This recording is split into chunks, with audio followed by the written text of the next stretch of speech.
In this county, a woman's usefulness expired at the precise moment she became inconvenient, and the daughters of men in debt expired fastest of all. Margaret Halloway was the stepdaughter, the one who had spent 2 winters teaching tenant children their letters in a cold outbuilding at the edge of Halloway Grange, because no one had told her she could not, and no one had bothered to tell her to stop. She was not beautiful in the way her stepsisters were beautiful assembled, presented, ready to be appraised. She was the kind of woman people looked past while searching for something else. When the Duke of Aldenmoor sent word that he would call on the Halloways and that he was prepared to consider any of the daughters, Reginald Halloway brought out his 2 eldest-like proposals he expected to be signed without revision. Margaret was not supposed to be in the room. She came in late, still carrying a child's spelling primer she had forgotten to put down, and the Duke of Aldenmoor stood up, crossed the room, and pulled out the chair at his right hand. Not the visitor's chair. The chair that had stood empty for 6 years. Nobody spoke. Margaret sat, and something changed in that parlor, not with noise, not with declaration, in the quiet space between a man rising and a woman finding, for the first time, a seat that had not been measured for her in advance. The letter from the Duke of Aldenmoor arrived on a Wednesday morning, which was the morning Margaret taught the youngest, Peg Crale, her vowels, and she did not learn of its contents until the lesson was finished and she had walked back across the frozen yard to the Grange's side entrance and found Francis waiting for her in the passage with the expression of, "Someone carrying news they have already decided how to feel about." Francis was the eldest, and she had the particular quality of a woman who had been told since girlhood that her role in the family's future was significant, and who had arranged her features accordingly. She told Margaret, without preliminary, that the Duke of Aldenmoor was coming on Friday, that he was coming to discuss a possible arrangement with one of the daughters, and that their father had said Margaret was not required to be present and should plan to spend Friday afternoon in the schoolroom. Margaret said she understood. She went upstairs and set the spelling primer on the shelf beside the window, and she stood for a moment, looking out at the south field, which was frozen flat and pale, under a sky the color of old pewter. She was 22, and she had been a stepdaughter at Halloway Grange for 11 years, which was long enough to understand with precision which parts of the house she was expected to inhabit, and which parts she was expected to understand were not for her. The schoolroom was for her. The front parlor on Fridays when dukes called was not. She knew of Hugh Ancroft by reputation, which in Derbyshire meant she knew the story that everyone knew, which was that 3 years ago a young woman he had been expected to offer for had died before the season ended, under circumstances that had never been publicly explained, and that the Duke of Aldenmoor had declined to explain them, and that this silence had been interpreted by the county in the way that county silence always was, as the loudest possible statement. She did not know whether the interpretation was correct. She had noticed, in her experience, that the loudest interpretations were frequently the ones with the least information behind them, but she had not said this to anyone, because saying it would have required someone to ask her opinion, which was not a thing that happened with regularity. Friday came cold and overcast, and Margaret spent the morning with her 3 youngest pupils and the afternoon with a Latin grammar she had borrowed from the Grange's neglected library, because the estate documents she had been trying to read in her own time used a form of legal Latin that her schoolroom education had not fully prepared her for, and she found the gap frustrating. She was working through a subordinate clause about land tenure when she heard the carriage on the drive. She heard her stepfather's voice in the entrance hall below, performing the particular version of warmth he reserved for people whose goodwill he needed. She heard Francis and Susan being introduced. their voices carrying the careful brightness of women presenting themselves to advantage. She did not hear a third introduction. She turned back to her grammar. What she did not account for was the primer. It was on the shelf by the window where she had put it on Wednesday morning, and she had meant to return it to young Peg Crail, and had not, and on her way downstairs to fetch her coat, before the light failed, she picked it up, without thinking, meaning to leave it at the side entrance for collection. She was halfway down the main staircase before she realized that the parlor door was open, and that the conversation inside had reached a pause of the particular kind that sometimes opened a door to a new subject, and that she had been seen. Reginald Halloway saw her first. His face went through a rapid sequence of expressions: surprise, irritation, the swift calculation of a man deciding whether acknowledgement or silence served him better, and arrived at a smile that was entirely surface. "Ah," he said, with the ease of a man redirecting a current. "My youngest, my stepdaughter, Margaret." She stepped into the doorway. She had the primer in her left hand, and she did not put it behind her back, because putting it behind her back would have been an acknowledgement that it was a problem, and she was not certain yet that it was. The room contained her stepfather, Francis, Susan, and, standing near the window with a quality of attention that was immediately different from anything else in the room, Hugh Ancroft, Duke of Aldenmoor. He was not what she had expected, which was unfair of her since she had not consciously formed an expectation. He was perhaps 30, dark-coated, with the kind of face that had been arranged by years of managing things into a default expression of careful assessment. He was looking at her with the directness of someone who was accustomed to looking at things and deciding what they were, and she had the immediate and slightly uncomfortable sensation of being read. Then he did something she did not anticipate. He stood up. Not the automatic rise of a man observing social convention. He had been standing already, near the window, and what he did was move. He crossed the room in a way that was not hurried, and not slow but entirely deliberate, and he pulled out the chair at the right end of the table, not the chair against the wall that had been set for a visitor, but the upholstered chair at the head-adjacent position, the chair that she would later learn had been his mother's chair, empty since her death 6 years before, which no one at Aldenmoor sat in as a matter of quiet household understanding. He set it out from the table and looked at her. She sat down, because there was no action available to her that was not either rude or absurd. The primer was still in her hand. She set it on the table in front of her, which was the only flat surface available, and she folded her hands over it, and she looked at Hugh Ancroft across the width of the table and found him already looking back. Reginald said something about refreshments. Francis said something about the weather. Susan asked a question about the road from Aldenmoor that did not particularly require an answer. The conversation resumed around the table in the way that conversations do when the people in them are trying to restore a shape that has been altered, and Margaret sat in the altered shape of it and did not say anything, because she had not yet been asked anything, and she was still determining what had just happened. Hugh Ancroft, she noticed, said very little for the remainder of the visit.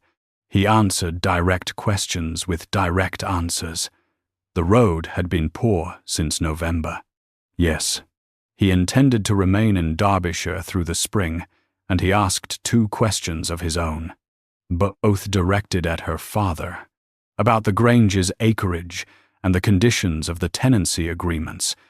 He did not look at Francis or Susan with any particular attention.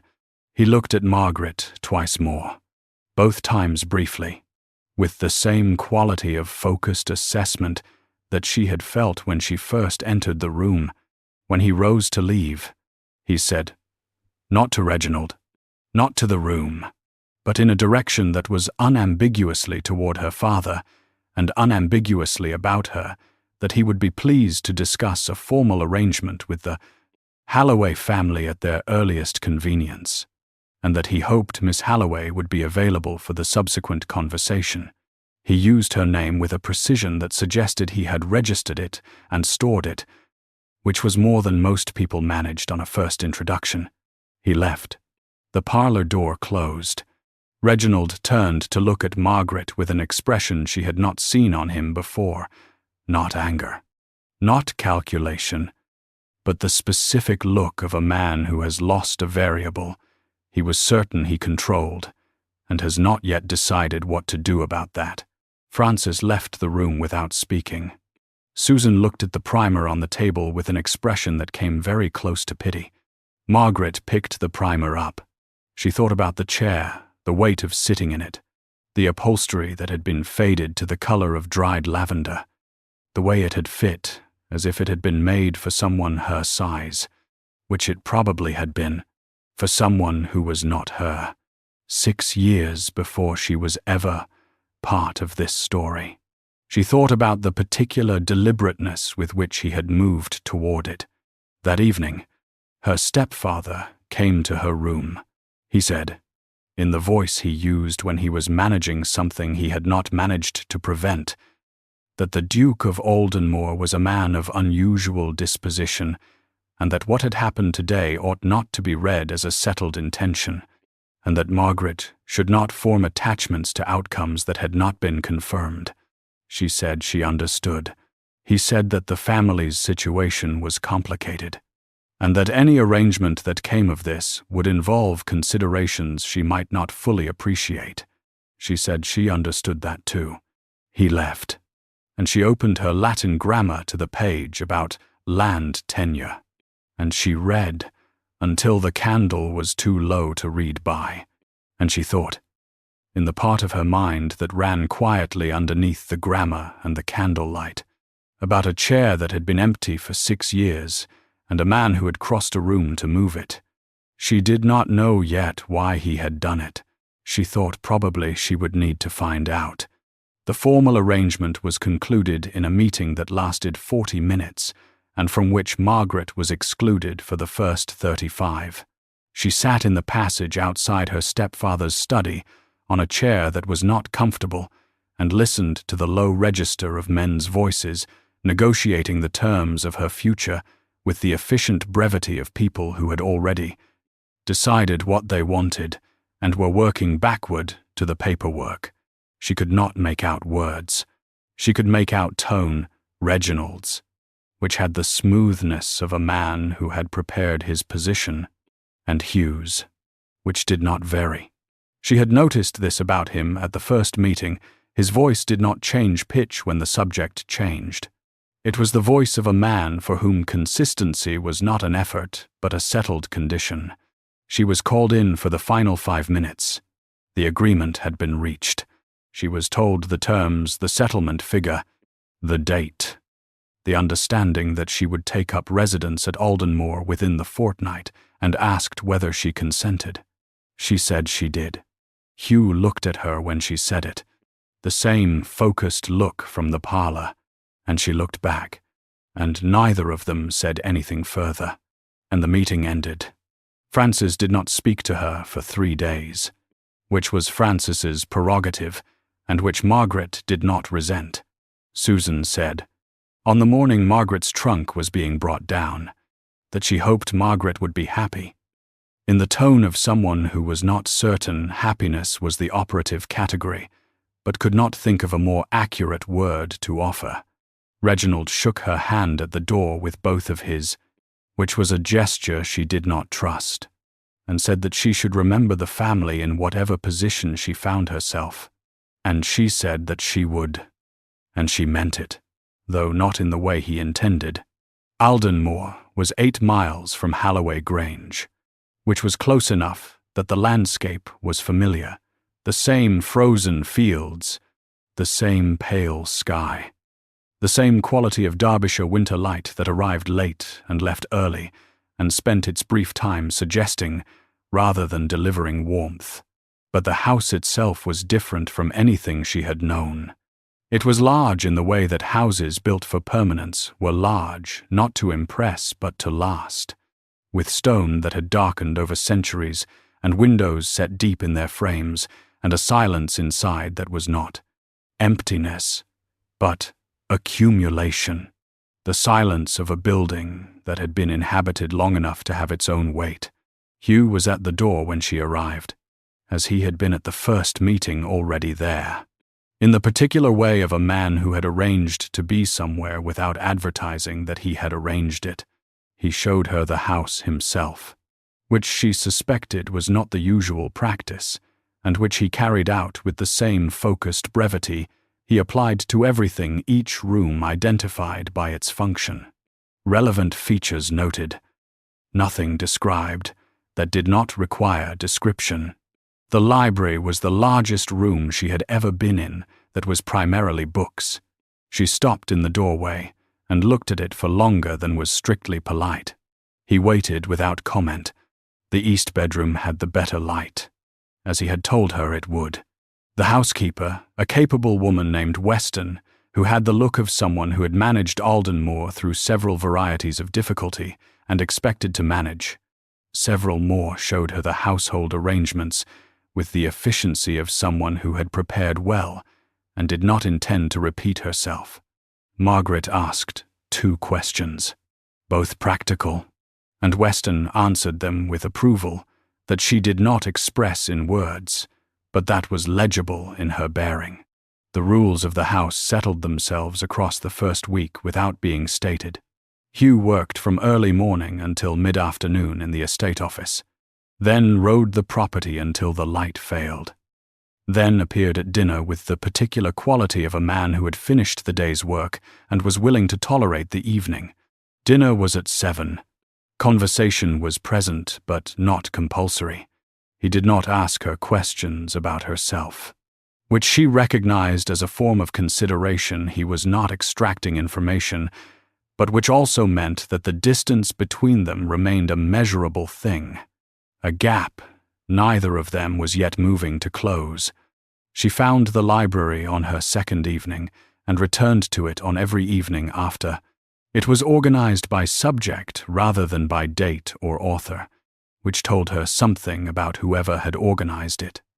And she spent the first 3 visits simply reading the spines to understand the system before she took anything from the shelves.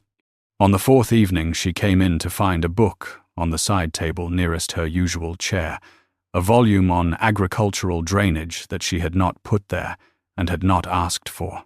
She looked at it for a moment. She sat down and read it. She left it on the table when she was done, with a page turned down at the chapter on field assessment, which she had found particularly useful. The next evening the book was gone and a different one was in its place. This one was a history of Derbyshire landholdings, dense and not immediately compelling, but she read it anyway, and turned down 2 pages, and left it. The one after that was a volume of Latin grammar more advanced than the one she had been working from at the Grange. She looked at that one for a longer moment. She read it for the rest of the evening and returned it in the morning with a note tucked into the front cover that said only, "The section on ablative absolutes is clearer than Whitmore. Thank you." She did not sign it because he would know who it was from. She did not see him put the books there. She did not ask about them. Some arrangements communicated themselves more clearly without language, and she had learned early in her life to recognize those and not interrupt them. It was in the library, on a Tuesday, in her second week, that she found the letter.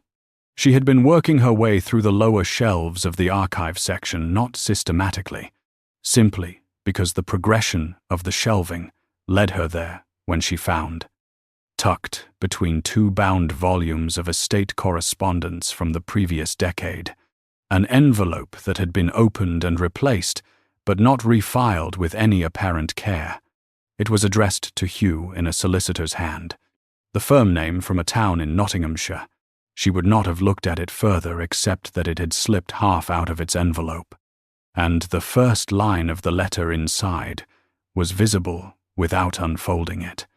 I write to advise that the witness in question is prepared to provide a full account, and that this account, if submitted to the appropriate authority, would substantially— She stopped reading. She tucked the letter back into the envelope. She replaced it between the two volumes exactly as she had found it, adjusting the angle of the spine so that it sat as it had before. Then she sat for a while with her hands in her lap and looked at the shelves and thought about what she had read, and about the story everyone knew about Hugh Ancroft, and about the distance between what a first line promised and what the rest of a document contained. She did not ask him about it.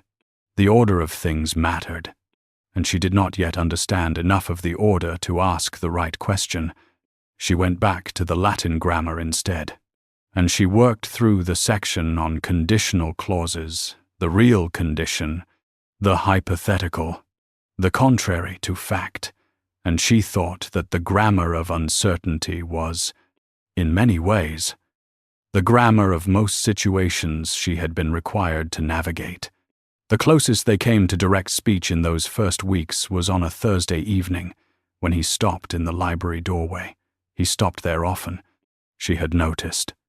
As if the room was a boundary, he had not decided whether to cross, and said that the tenants on the East Quarter had mentioned a woman coming to speak with the children in the afternoons. She said that she had introduced herself to 3 of the families near the home farm and had offered to continue the lessons she had been doing at the Grange if they were agreeable. She said it without apology and without explanation, because apologizing would suggest she thought it required permission, and explaining would suggest she thought it required defense, and she was not certain either was true. He was quiet for a moment. He said, the East Quarter families had been on the estate for 3 generations. She said she knew she had asked. He said nothing further. He left the doorway. She heard him continue down the corridor toward his study, and she went back to her grammar, and she understood that she had been given something she had not asked for, which was the particular permission that comes from someone who had the authority to object and had chosen not to. She touched the Chia Hua iron key on its worn cord at her throat, the one old Weston had pressed into her hand on the 3rd day, saying only that it was the archive room key, and that the last person who could read the old documents had been the previous housekeeper, and that it seemed sensible to give it to someone who could, and she thought about what it opened, and about the letter she had found, and about a man who stood in doorways and did not come in. And she decided that she would need to understand the archive before she understood anything else. The archive room at Aldenmoor was at the end of the east corridor on the ground floor, behind a door that was heavy and low, and that smelled, when she opened it for the first time, of beeswax and very old paper, and something underneath, both that she associated with places where important things had been put away and not sufficiently revisited. The key turned without difficulty.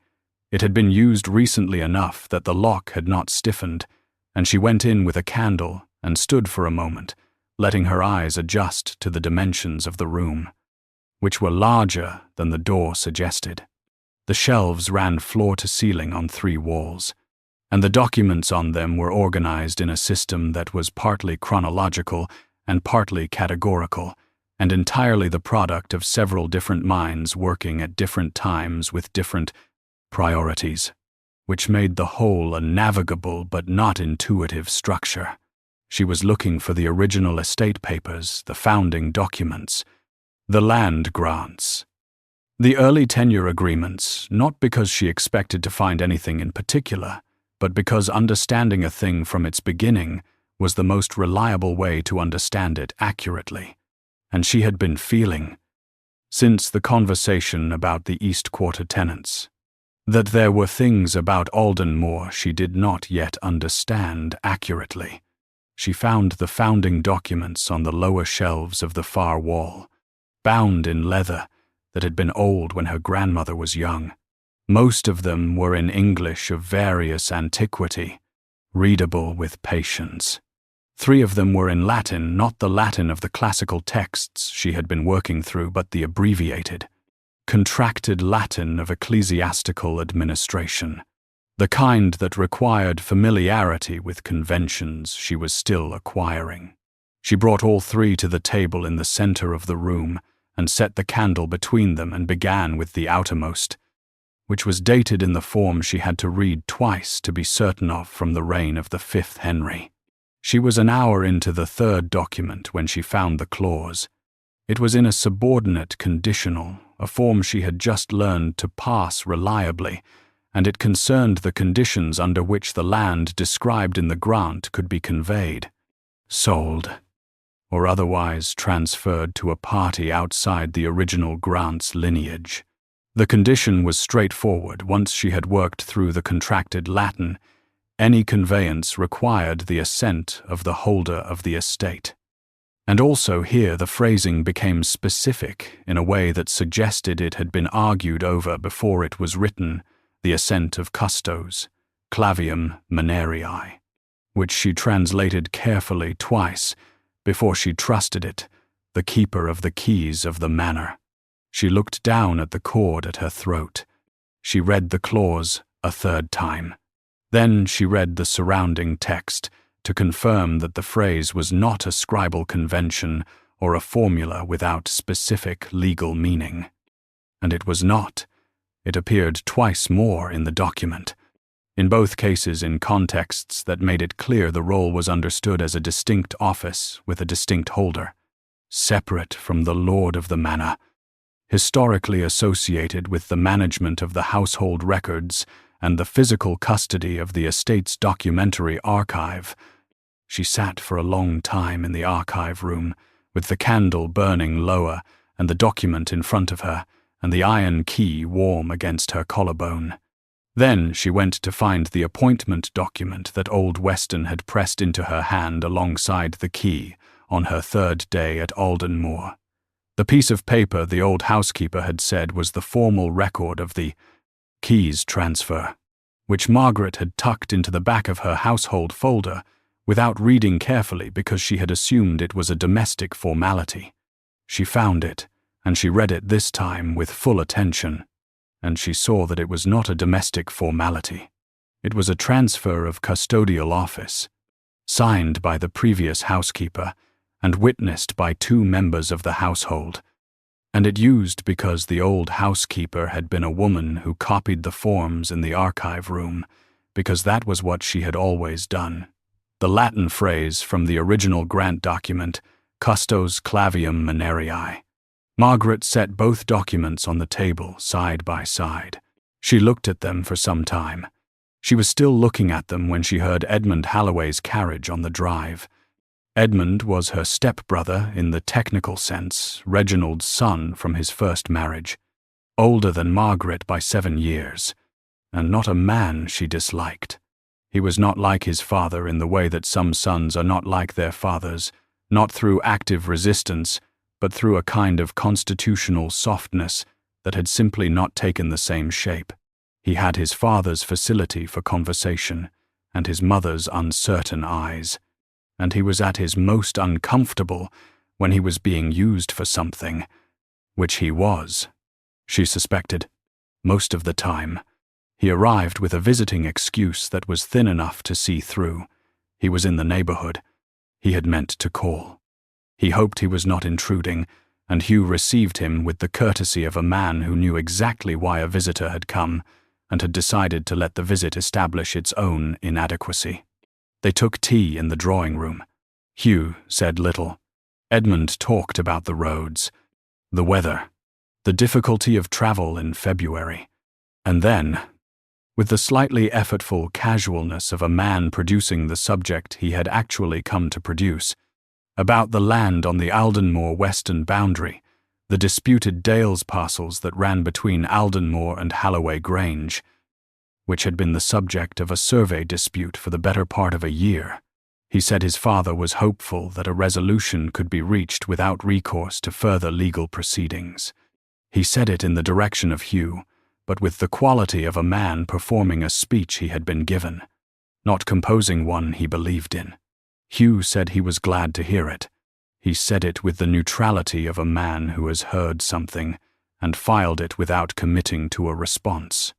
Edmund looked briefly relieved, and then, in the way of someone who had finished the difficult part and was now at loose ends, turned to Margaret and asked how she was finding Aldenmoor. She said she was finding it interesting. He asked what she was finding interesting about it, with the tone of someone making conversation, and she said the archive. Because it was true and because she was curious what would happen if she said it. Edmund looked momentarily uncertain, as if interesting and archive in the same sentence had produced a combination he hadn't prepared for. Later, after Edmund had gone, after dinner, in the corridor outside the library, she heard Edmund's name through the door of Hugh's study, which was not quite closed. She was not trying to hear. She heard because the voice was Reginald's, arriving through the connecting passage from the side entrance, and Reginald had a carrying voice when he thought he was in private. He said Edmund had confirmed that she was occupied with the archive. He said, and here his voice dropped, so that she caught only the shape of it. Not all the words, something that contained the phrase, the story about Aldenmoor, and the phrase, as long as it stands. Edmund is never placed beside. Then the door was fully closed, and she heard nothing further. She stood in the corridor for a moment. Then she went into the library and sat in her usual chair and opened the Latin grammar and did not read it. The gathering at the Fenwick house was the following Saturday, a card evening, 20 or so people from the 3 nearest estates, the kind of occasion that was not quite formal enough to require significant preparation and not quite casual enough to allow significant honesty. Margaret went because Hugh asked her to, briefly, the day before, in the manner of a man who had considered whether to ask and had decided that the consideration itself was enough justification. She wore the better of her 2 evening dresses, which was not very better, and she did not add anything to it, because she did not have anything to add. Dorothea Fenwick was the daughter of the house, a woman of perhaps 35 with the bearing of someone who had been handsome for long enough that it had become less important to her than it once was, and with eyes that moved around a room with the assessing quality of someone who had learned that the most interesting information in any gathering was usually not the information people intended to provide. She spoke to Margaret for perhaps 10 minutes near the fireplace, and the conversation was about books, and Margaret thought afterward that she had been more thoroughly examined during those 10 minutes than at any point since her arrival in Derbyshire, and that she did not entirely mind it. Reginald arrived an hour into the evening. She had not known he would be there, though she recognized, once she saw him, that she should have anticipated it. He moved through the room with the practiced ease of a man who had been attending these gatherings for 20 years and had calculated long ago which alliances each room contained and how to navigate between them. He spoke to Hugh for a few minutes. She watched from across the room, and Hugh's expression during this exchange was the most carefully maintained. She had seen it, and then Reginald moved on and spoke to 2 men she did not know well, and she observed, without being able to hear, that the subject he introduced produced in both men a particular shift of expression, not shock, but the refresh of something they already knew being brought back to relevance. She saw Dorothea Fenwick observe the same thing from a different angle, and she saw Dorothea's expression go briefly and precisely cold. 20 minutes later, Margaret found herself in a small cluster near the window, and the cluster contracted as the evening went on, and a man she had been introduced to as a neighbor and magistrate said, with the air of a man contributing to a conversation that had been in progress before she arrived, that it was a curious thing. Aldenmoor's situation, that some questions from 3 years back had never been satisfactorily settled, in his view, and that he supposed the new arrangement changed nothing about that. Nobody in the cluster spoke directly to her. Nobody needed to. She was the new arrangement. She was the context in which the comment had been made. She stood in the small cluster near the window and understood that the story Reginald had just refreshed in two men's memories had arrived, in the way that these things travelled, to the cluster she was standing in, and that she was now surrounded by people waiting to see whether she would flinch. She did not flinch. She asked the magistrate what specific questions he felt had been left unsettled, in a tone that was interested and precise, and gave him no useful surface to push against. And he found, after a moment, that he did not have a specific answer, and the conversation moved. Hugh was not in the room. He had stepped out to speak with the host, she thought, and was not there for any of it, and she did not go to find him. Because going to find him would have suggested she needed to, and she did not. But later, on the drive home, when the carriage was dark and the road was long, she said, without preparation, "Your stepfather was at the Fenwick gathering this evening." Hugh said, "I know." She said, "He spoke to several people about the events of 3 years ago. A pause. The horses moved through the dark.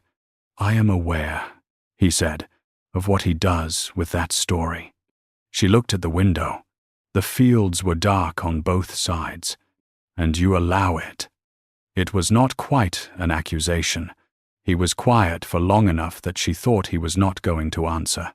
Then he said, "There are things I could do. I have chosen not to do them." She said, "Why?" He said, "That is a longer answer than the drive allows."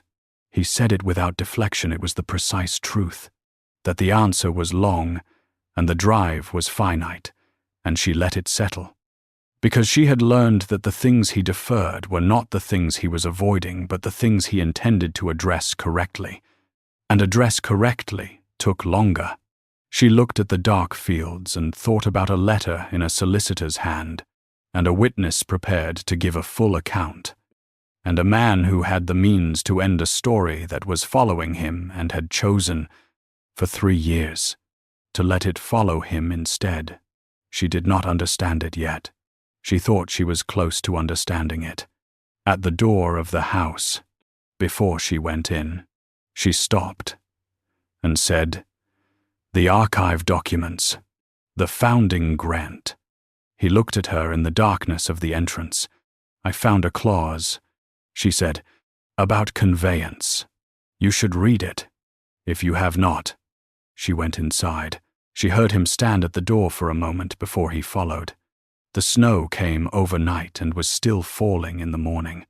The particular steady Derbyshire snow that did not hurry and did not stop.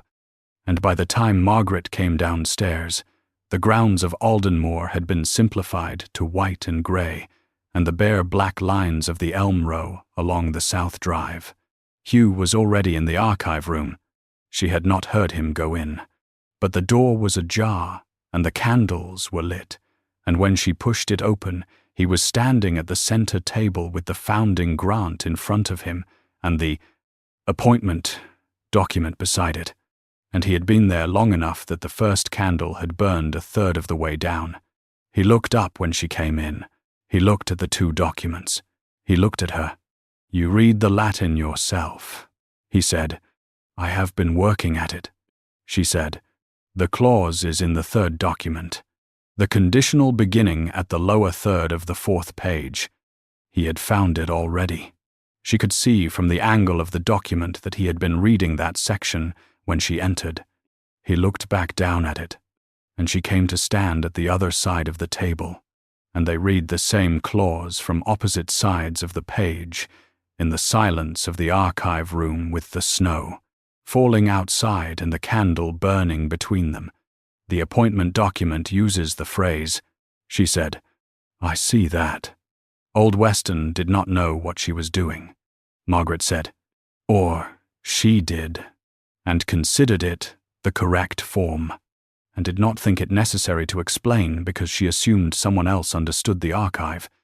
No one had read the founding grant in 30 years. Hugh said. I had not read it. He said this without apparent self-criticism. The way he said things that were simply accurate.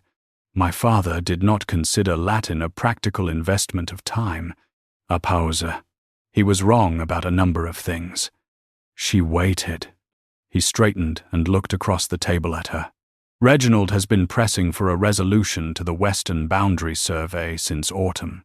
He has a buyer for the Dales parcels, a mill concern from Nottingham, and the sale requires clear title, which requires Aldenmoor's formal assent to the boundary as drawn. He paused. My solicitor has been managing the negotiation. The agreement is expected to be signed within the fortnight. Without knowing about the clause, she said.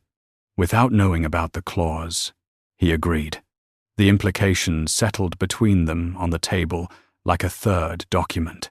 The agreement, if signed, would be signed without the assent of the keeper of the manor keys, which meant the agreement, under the terms of the original grant, would not be valid, which meant that Reginald's sale to the mill concern would have no legal foundation, and that Reginald, who had, she suspected, already received some portion of payment, would be in a position that was, at minimum, severely embarrassing and, at maximum, actionable.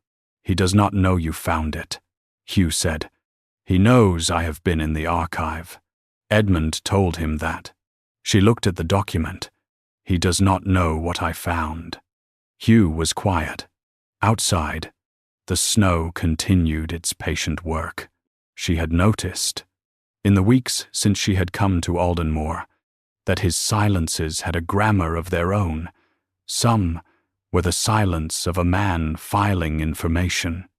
Some were the silence of a man deciding, and some, rarer, were the silence of a man who had arrived at a place where the next thing required was something he had not prepared.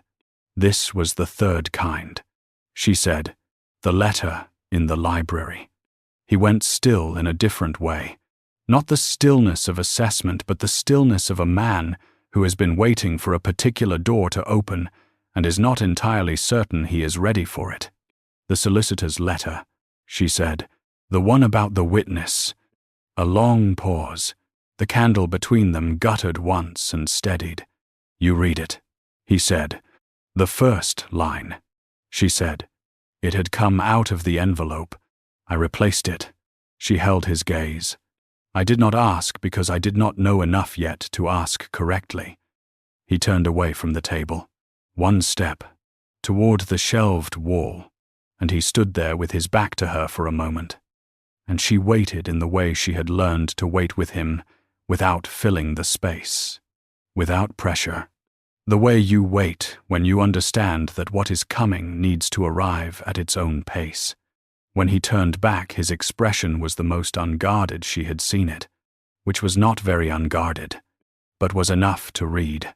Her name was Clara Vane, he said. A distant connexion, not close.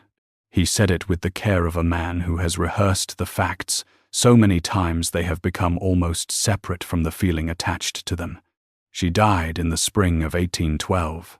Fever. There was nothing that required explanation. Medically, she had been ill for 3 weeks.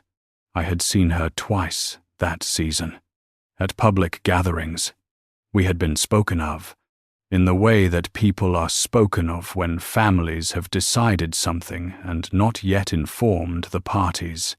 He paused. I was not with her when she died. I was in Nottinghamshire looking at a property. That is a provable fact. I have the records. But, Margaret said, but someone found it useful, he said, to suggest otherwise, not in writing, not in any form that could be addressed. In the way that these things are, suggested a word here, a hesitation there, a version of events that is never fully stated and therefore cannot be fully refuted. He looked at the shelving.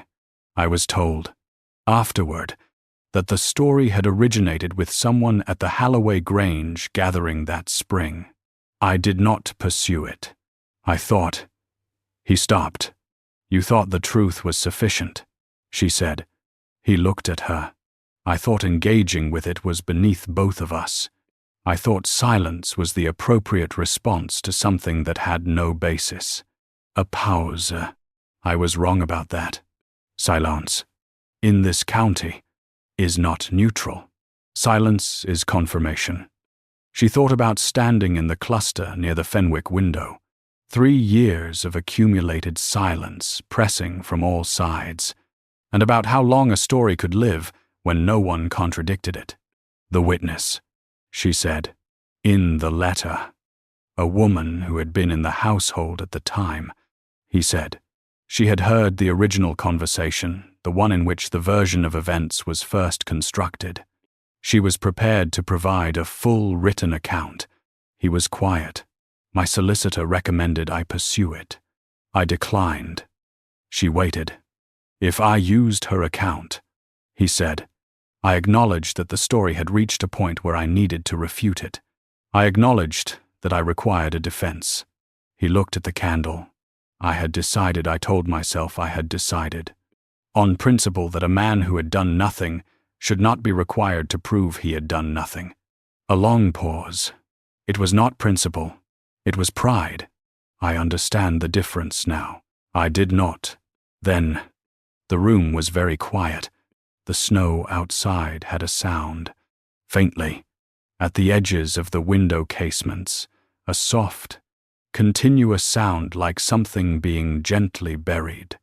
"The story Reginald refreshes," she said slowly, "at gatherings, in passing, to men who carry it further." She looked at him. "You said you knew what he did with it." "Yes. How long have you known it was him?" "A pause. Long enough. And you did not act on that either." He looked at her directly, and she saw, in his face, for the first time, the full shape of what 3 years of deliberate stillness had cost him, not the public cost, which she had seen at the Fenwick gathering, but the private one, the cost of a man who had locked his own defense in a solicitor's envelope and told himself it was principle, and lived with what that choice had accumulated into. "No," he said, "I did not." She looked at the founding grant on the table. She looked at the appointment document beside it. She thought about the iron key at her throat, which she had been wearing for weeks as a piece of household administration. An old woman's practical gesture, a formality that no one had thought to examine. She thought about how much, in her experience, went unexamined, how many things sat in archive rooms and solicitors' envelopes and old women's hands, acquiring significance that nobody noticed because nobody had read the Latin. She said, "Reginald's agreement is in 3 days. Yes, if the clause is valid, the agreement cannot proceed without my assent. That is my reading," he said. "My solicitor will need to confirm. I will send for him today." She nodded. She looked at the 2 documents on the table. She looked at him across them the same distance they always stood. The distance that was not large and had been getting smaller in ways that neither of them had named. She said, "The letter, the witness." He looked at her. "I think," she said carefully, "that you should read it. All of it. Not for the agreement. Not for Reginald." She paused. "For the thing it would have done 3 years ago if you had let it." He was quiet for a long moment. Then he said, "And if I had let it, then I would have arrived at a gathering in February," she said, and stood near a window, and no one would have thought it useful to say anything at all. The silence after that was the 4th kind, the kind she had not catalogued yet, the kind that sat between 2 people who have each said something true and are waiting to see what the other will do with it. What he did was cross to the lower shelving along the far wall. He opened the 2nd cabinet from the left, which was not locked, and he took out a flat document case of dark leather that had been sitting there. She now understood. For the entire time, she had been using the archive room. He set it on the table. He did not open it. "It has been here since I came back from Nottinghamshire that spring," he said. "My solicitor sent the original. I filed it." He looked at the case. "I have not opened it since the day it arrived." She did not say anything. She waited. He opened it. The letter was 3 pages, written in the careful hand of a woman who had composed something she knew to be important and had wanted it to be legible. He read it in silence. She watched him read it, not his face, which was controlled, but his hands on the paper, which were not entirely still. He read it through once, and then he turned back to the second page and read a section again. And she saw, in the slight change in his breathing, the thing the letter was doing that 3 years of silence had not been able to do. It was making it real and finishable in a way that living with the unrefuted version of events had not allowed him to do. When he set it down, he looked at the window. The snow was still falling. She heard the conversation. He said, "She names him. She names the evening. The room. The 2 men he said it to." He was quiet. "It is entirely specific." "Yes," Margaret said. "It would have ended it 3 years ago." "Yes." He looked at the letter on the table. He looked at her. He said, with the flatness of a man making an accurate statement about himself that he does not find comfortable, "I made myself a very foolish kind of proud man." "You made yourself a lonely one," she said. It was not a correction. It was a different reading of the same fact, and he received it as such. Outside, somewhere on the South Drive, one of the stable lads was clearing snow from the gate. She could hear the rhythm of it, a slow, steady scraping. The document case sat open on the table. The founding grant sat beside it. The candle had burned down another quarter. There was a great deal, she thought, that had been sitting in this room for longer than anyone had attended to it. And it was going to take more than one morning to bring it all into order. And that was all right. Things that had been accumulating for years did not require resolution by midday. She said, "The agreement. 3 days." He said, "I will send for my solicitor this morning." He looked at the letter, then at her, "And I will bring the letter." She looked at him steadily. "Both things," she said. "Both things," he agreed.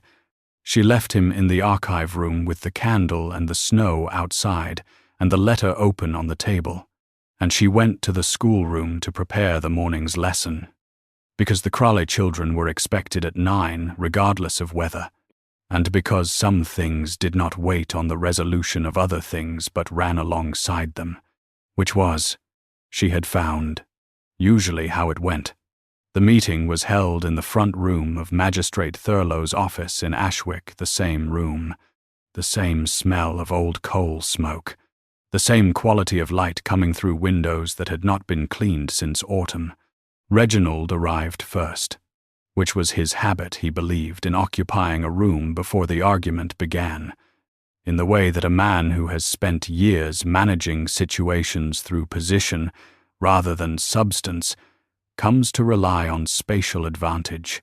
He had his solicitor with him, a careful man from Derby who had done work for the Halloway family for 15 years and who had, Margaret estimated, not been told everything about the current circumstances, because men like Reginald rarely told their solicitors everything. Hugh's solicitor, a younger man named Hartley, who had the organized intensity of someone who had read the documents twice before arriving and intended to have read them twice more than anyone else in the room, set 3 folders on the table. When he sat down, Margaret sat beside Hugh.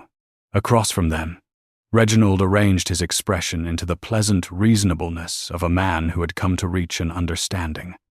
And she recognized the expression because she had been watching him use it her entire life. and she knew exactly how much it cost him to maintain it and exactly what it concealed. Magistrate Thurlow opened the session.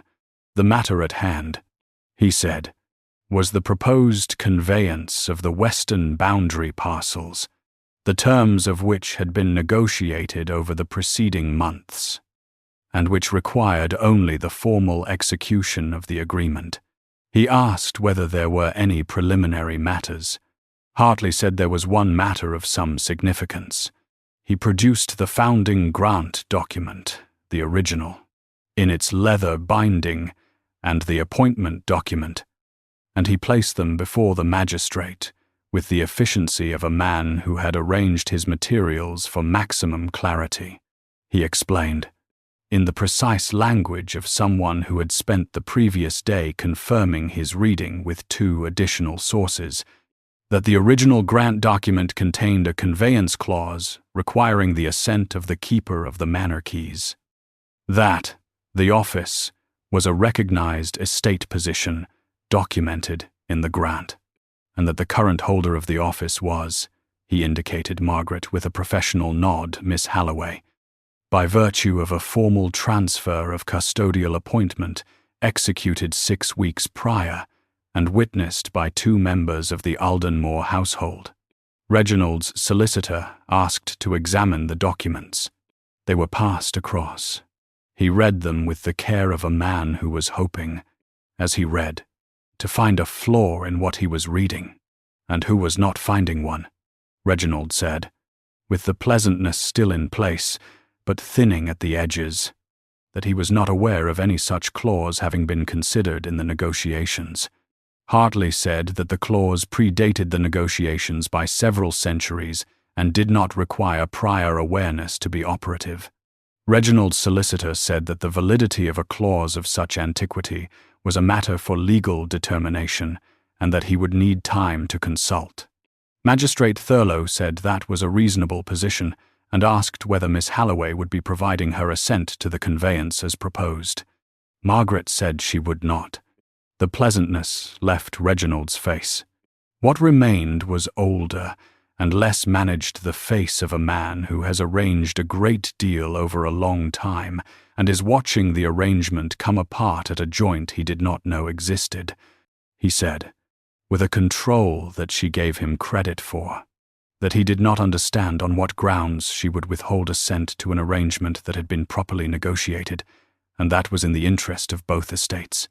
She said that she had read the survey of the Dales parcels, and that the boundary as drawn in the proposed agreement placed the northern drainage channel, which served 3 tenant farms on the Aldenmoor side, under the jurisdiction of the Halloway boundary, which meant that any future development of the parcel by the mill concern from Nottingham could legally obstruct the channel, which would affect the water supply to those farms. She said this was not a supposition. She had walked the northern boundary twice in the past week, and the drainage relationship was visible on the ground. She had a sketch. She put the sketch on the table. She had drawn it herself, in the same small, precise hand she used for everything, with the parcels labelled and the drainage channel marked, and the affected farms noted by name. Reginald's solicitor looked at the sketch. Hartley looked at the sketch. Magistrate Thurlow looked at the sketch. Reginald looked at Margaret with the expression of a man recalibrating something he had thought he understood, and she looked back at him with the expression of a woman who had been sitting in this man's house for 11 years, being introduced last, and had, in the intervening time, learned to read drainage surveys. Reginald said that these were details that could be addressed in the final agreement through appropriate clauses protecting the existing water rights. He said it with the tone of a man proposing a reasonable solution to a technical problem, and it was, she acknowledged, not an unreasonable position. The water rights could be protected by clause. That was true, but that was not the only thing on the table, Hugh said.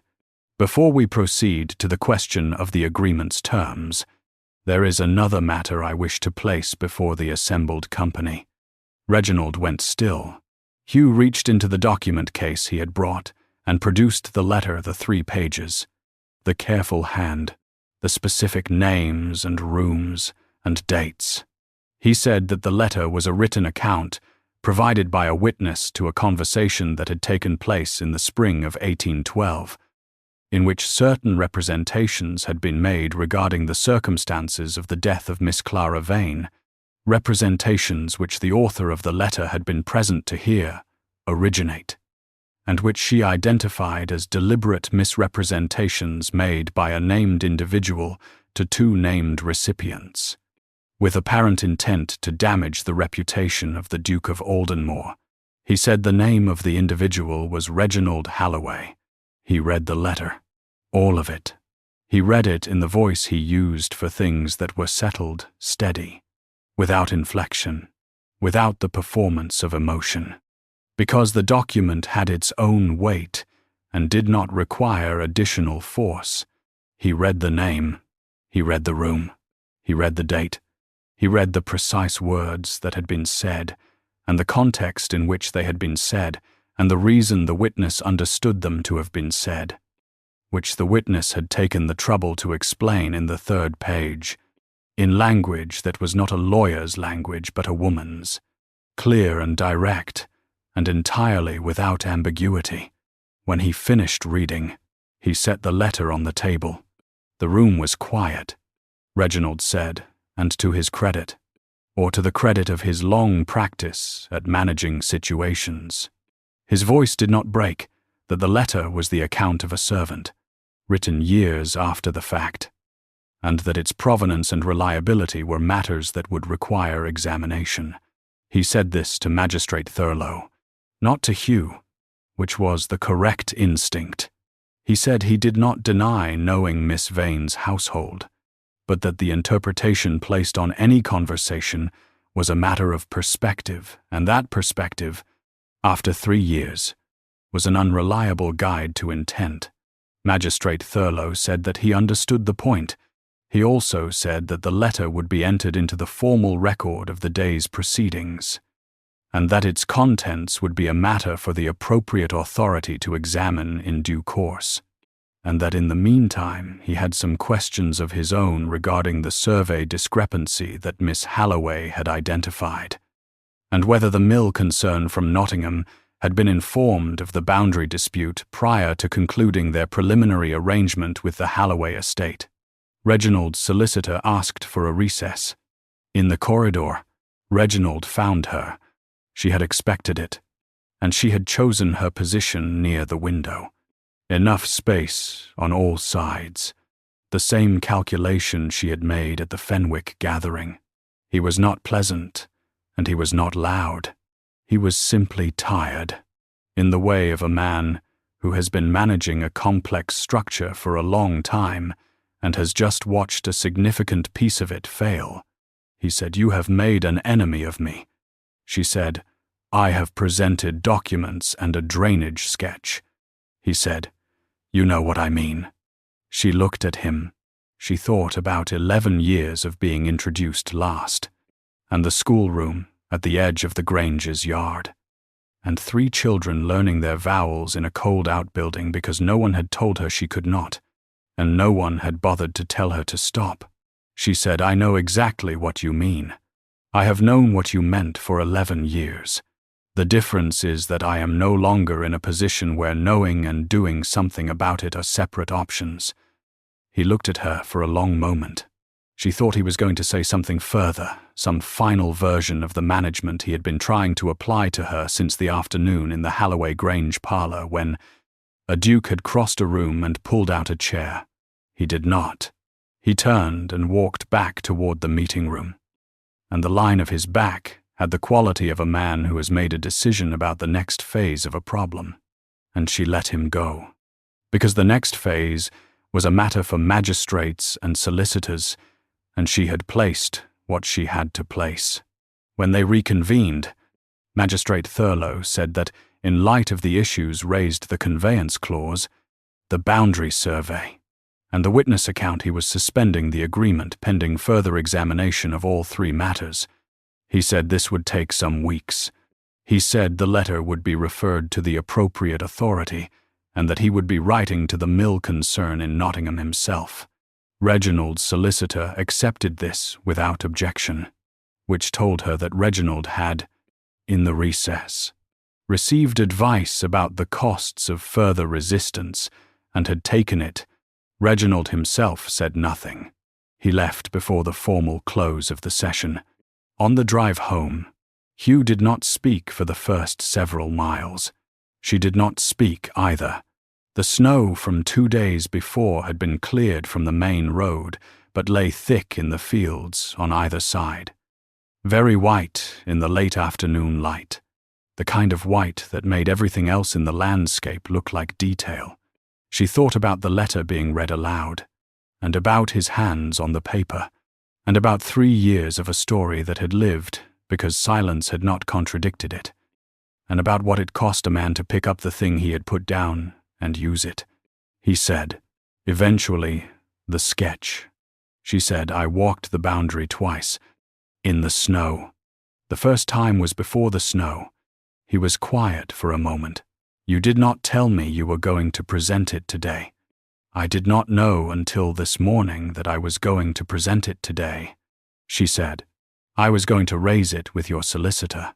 And then I was sitting in the room and I had it with me and the moment was correct. And if it had not been sufficient, then I would have found another moment. She looked at the white fields. There is usually another moment, if you are willing to wait for it. He said, after a pause, I have not been very good at waiting. You have been extraordinarily good at waiting. She said, you waited 3 years. The difficulty was not the waiting. The difficulty was what you chose to wait for. He did not answer that. She had not expected him to. She looked out at the snow and thought that this was, in its way, the most honest conversation they had had since the archive room. And that honest conversation had a particular quality when it happened between 2 people who had each spent a long time being careful with their words. It felt very slightly dangerous, the way a window feels when you open it in winter, cold and necessary, and suddenly clarifying. The house appeared through the gates in the falling dark, stone and candlelight. The elm row along the drive, standing black against the last of the sky. That night he came to the schoolroom.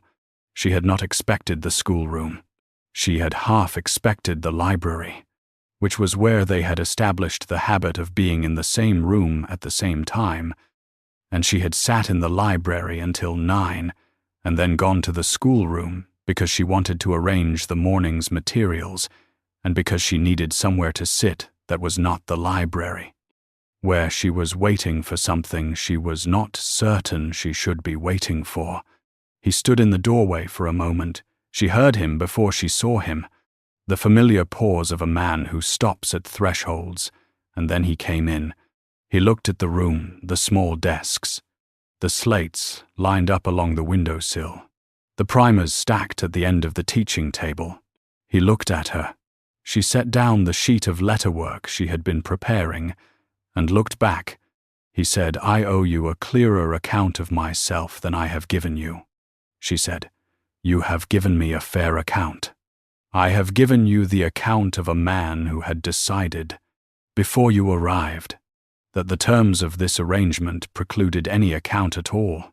He was standing near the small desk by the window, not close, not far the distance they always stood.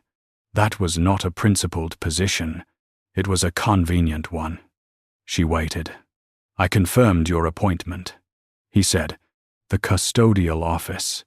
I confirmed it in the first week because I had read the original housekeeper's document and I recognized that it required my formal authority to be properly operative. And I did it without telling you because I did not know how to explain why I thought it mattered. He looked at the window. I thought it mattered because it was a form of authority that was genuinely yours, in a house that was supposed to be yours. And because the founding document had been sitting in that room for 300 years, waiting for someone who could read it. He paused. I did not know then that it would become significant in the way it has. I simply thought it was the right thing to do." She looked at him for a long moment. She thought about the book on the side table on her second evening, placed there without comment, without expectation. The first in a long sequence of things done quietly and without announcement, the accumulation of which she had been reading for weeks without being quite certain she had the translation right. She said, "You confirmed my office in the first week?" "Yes."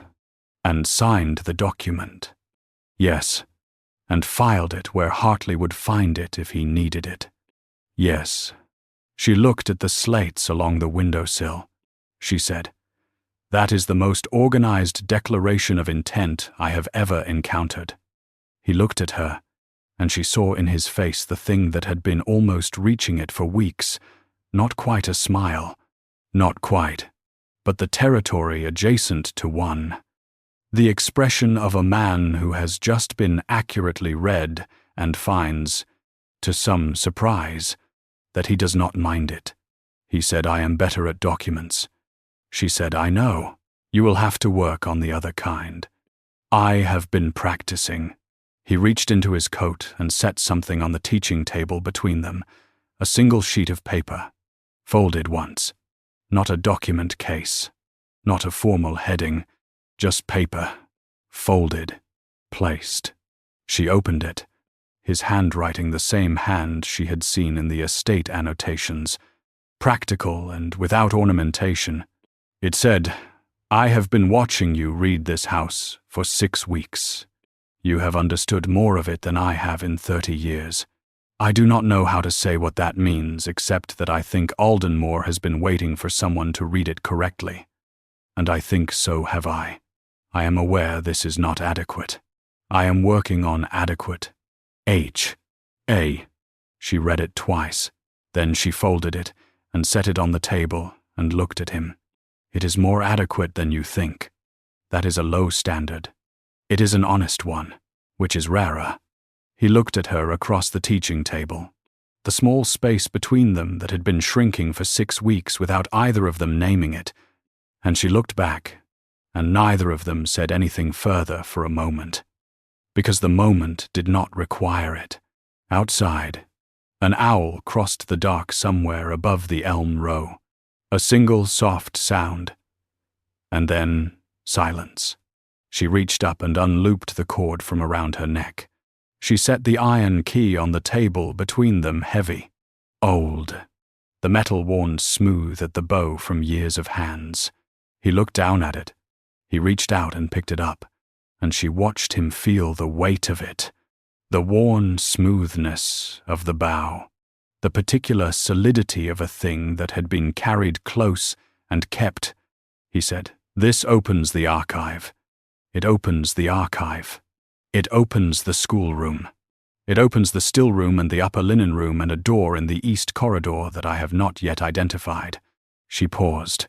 "I have been meaning to find out what is behind the east corridor door. I know what is behind it. Then you will have to show me." He closed his hand around the key. He looked at her, and the expression on his face was the most fully legible it had been since the afternoon in the parlor when he crossed a room and pulled out a chair, and what it said was what it had been saying. She understood now. Since that afternoon, not arranged, not performed. Simply the face of a man who had looked at something and known, with the certainty of a settled conclusion, exactly what it was worth. In the morning, the schoolroom had 2 chairs behind the teaching table instead of 1, and nobody in the household remarked on it, because the household of Aldenmoor had been reading this particular document for 6 weeks and had reached its own conclusion some time ago. This was not the story anyone would have written for a woman who arrived in a room she was not supposed to be in, carrying a book she had forgotten to put down. It was the story that had been sitting in the archive, in the Latin that no one had read, waiting for someone to come in with a candle and enough patience to work through the conditional clauses.